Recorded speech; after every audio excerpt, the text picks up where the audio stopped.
নমস্কার বন্ধুরা, আজকে বানাবো তিল বেগুন। তো দেখো এখানে বেগুন কেটে নিয়েছি। বেগুনটাকে মেখে নিব। লবণ, হলুদ গুঁড়ো, লঙ্কা গুঁড়ো, তো ভালো করে মেখে ভেজে নিব। তো দেখো এখানে তেল গরম হয়ে গেছে, এখন বেগুনটাকে ভেজে নিব।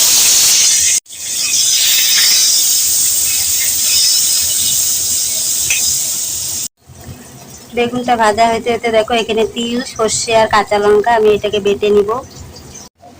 বেগুন ভাজা শেষ, নামিয়ে নিলাম। ওই তেলেই দিব কাঁচা লঙ্কা, কালো জিরে, কেটে রাখা তিল,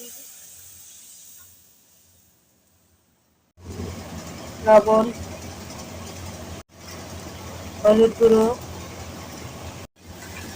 ভেজে রাখা বেগুন। বন্ধুরা, আমার তিল বেগুন রেডি, নামিয়ে নিলাম।